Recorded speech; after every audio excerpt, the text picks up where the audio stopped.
that break, it is still the discussion on global warming. Today we're looking at the field at the National Assembly. Of course, developing stories from the Senator Akpabio and Senator Natasha's field at the National Assembly. And of course, we have Barrister Victor Giwa in the studio. He is Senator Natasha's lawyer, and as a matter of fact, the case is in court as we speak, and he has been speaking comprehensively for a better understanding. Now, we're asking, why should the case even go to court when we have the Right and Privilege committee that would have actually looked at all of this, and he has established some facts about that. But then it's not just all about going to a court, Barrister.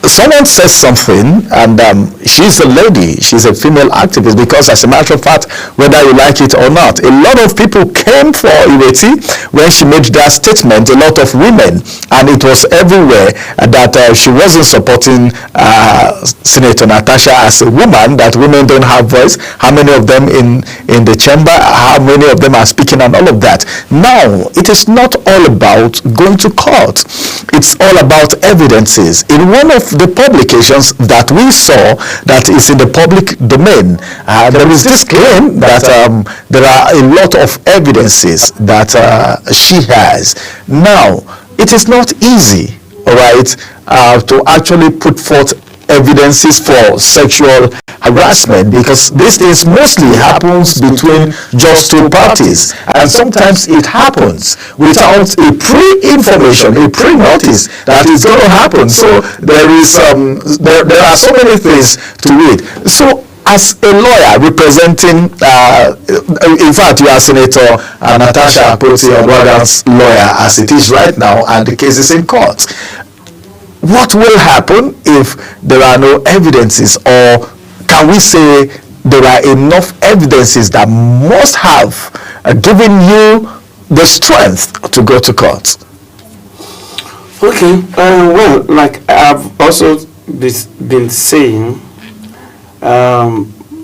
if we have evidence, of course, the statement we are referring to, I did it in response to the wife of Mrs. Unoma Akpabio, in response to her statement calling on Senator Natasha out and denying those allegations. So what I just did, just to tell her that she just stay away from this matter. It's personal between Senator Natasha and the Senate President, so that she can maintain her sanity. Now, talking about evidence, we don't talk evidence in the media. We don't present the media. I hear a lot of people say, oh, let her produce evidence, let her have evidence. I mean, evidence is not for the media. Evidence is not for it. Evidence is what we tender in court. Do you have evidence? Of course we have. And even our own testimony alone shows that. She said in one of her renditions, she said the distinguished Senator Senate President held her hand and was talking to her while they were moving towards the sitting room, and he was showing her the sitting room with her husband. But the reason why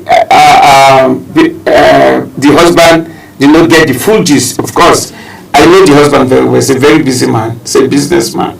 He's always on phone. If he enters into this place today, if you are going to spend 20 minutes with him, 15 minutes of that time he is on phone. So of course he was on phone when that interaction. The Senate President was relating with Senator Natasha on the basis of Senate, colleagues, that, oh, come and see my place and all of that. So, but the husband was there, like she said, but he was on phone. But it was in the later part of the conversation when he finished his call that he had part of it. And the man has come up to say, yes, it happened. I had part of it. I also confronted the Senate President. I mean, what else? What else? The husband also confronted the Senate President? In his letter, he has said, of course, I'm aware of the fact. And I've also raised the issue with the Senate President, together with an APC shifting. So what else do you want anybody to say? So I don't understand people say, oh, every day I don't. So when people start saying, oh, did you have every day? I'm wondering what they're talking about. In the court of law, they tell you where are your witnesses. And somebody have said, I was there, I had it. I raised it up with him as my friend. Of course, the Senate President and the husband of Natasha are very good friends. They've been friends for some time. And it is based on that. I mean, there's nothing wrong if a man admires your wife. I mean, a man admires a woman, whether married or not. I don't see anything, but I see something wrong when it is taken too far, when you don't draw the lines. You know, when a man tells a lady, whether married, oh, I like you, do. Sometimes it could be as a result of, you know, but when you start victimizing that particular person, to me, is what I take it. Yeah, like you just said now, I think if it is a one-time thing, then I don't see anything wrong with it. Like you just said, anyone can admire anyone, you look good and you're beautiful and all of that, because there were statements even in the chamber that has actually pointed to the fact that Senator Natasha is beautiful, and it came from some senators and maybe probably the Senate President himself. But then if it is just a one-time thing and nothing actually happened, does it really hold water? Yeah, that's what I said. If it was just a general comment, compliment, even if you have out of weakness of your sensitivity, you say, oh, I am interested in this particular person. To me, in our normal, you know, you can, you know, understand. But what I am saying is that you have taken it too far. You have taken it beyond the boundary.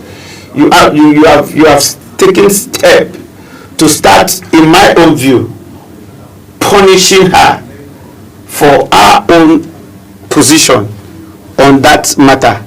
And that is where we are saying that no, you have gone outside the line, and we need to blow the whistle. All right, the case is in court as we speak. All right, Senator Natasha has sued, all right, through you, her lawyer, and of course we heard that the Senate President's wife is also going to court. No, you see, one thing about this country is just funny. I just came back from the UK, and there's something you do. You don't go to court just for going to court for the purpose of going to court for the sake of going to court. In the UK, there's what we call court imposed fine. You don't just sue anybody and in the court will tell you must know what you are doing. Senator Natasha made an allegation, personal allegation against the Senate President, and he was very clear about it. She was clear. This allegation against the Senate President, and it happened between herself and the Senate President.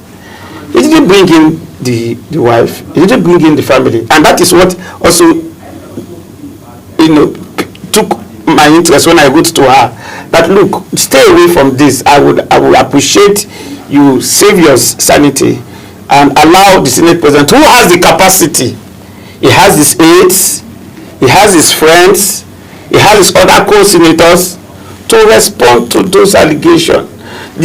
Senator Natasha did not make any reference to the family. Of course, she's a family woman. She only make a partly reference to her husband. That, oh, my husband had it and I tried to cover it up. This next time there was a call in the day, my husband had put it in speaker. Just to show, she was just trying to let it not be as if, oh, this thing happened and you mean your husband was not aware. That was all she was just trying, just because people will say, where is the evidence? So she was trying to link it, but I think, and I will respectfully also appeal to this wife of the Senate President, that she should just become, she should stay away from that. But what happens now? I don't want to talk about her suit because her suit will not hold any water. But what happens? She has not made any allegation. The Senator Natasha did not make any reference to her. Talking about your fundamental right, it is when your right as a person. I mean, you cannot, like you say in our normal local parlance, you can't swallow Panadol for somebody's headache. Okay, all right. So if there should be any swing at all, it should be the Senate President himself. But a lot of Nigerians are saying they've not heard anything from the Senate President, that the Senate President should come out and speak. Exactly. But if the Senate President comes out and speak now and said, okay, everything should be ironed out within the Senate and move everything from court, what will happen? Because you are not Senator Natasha's lawyer. Well, that depends on my client. I don't see, she's not a rabble rouser, so I don't think she has anything she doesn't want to see. She doesn't want to bring down Senator Akpabio. She doesn't have any grounds to any thing, every nut to crack against Senator Akpabio, the Senate President. All what she's just saying is that, listen to me. Okay. I am aggrieved. And if Akpabio comes and says, oh, we can always settle it, I think there will not be any fuse about that. All right. Well, that's the voice of Victor Giwa. He is a lawyer, and he is the lawyer to Senator Natasha. And of course, all the feuds, all the quarrel, all the drama coming from the Senate, starting from the sitting position to the sexual harassment allegation, the case going to court, the wife of the Senate President responding, and Nigerians are coming up to say, well, this is a victimization for the women, and all of that, everything we've heard today from the barrister. And of course, we are waiting for what will happen. There might be interventions later on, we don't know, but then maybe if there are interventions, like he has said, that it's not as if Senator Natasha wants to bring down the Senate President for any reason, but all she's saying is justice, and her voice needs to be heard as someone representing a constituency. Well, this is going to be the size of the conversation because of our time today. Thank you for coming. Well, you said you just needed to appear because you've been very quiet about it, but then because of who we are, you are here today. Thank you very much for coming around, Barrister. Yeah, thank you for having me.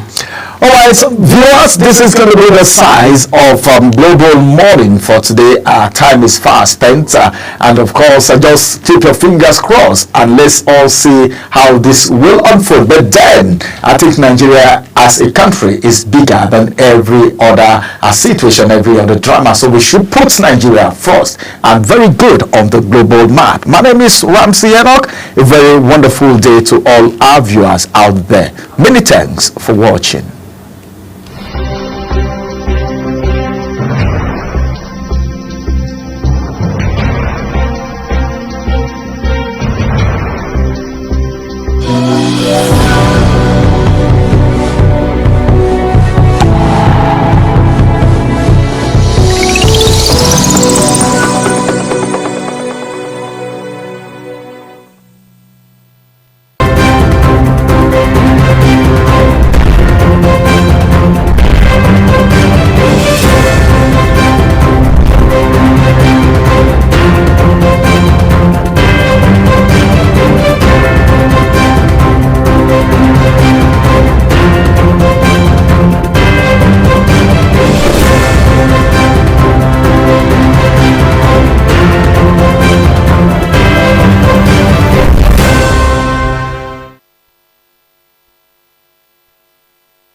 Do you know that Global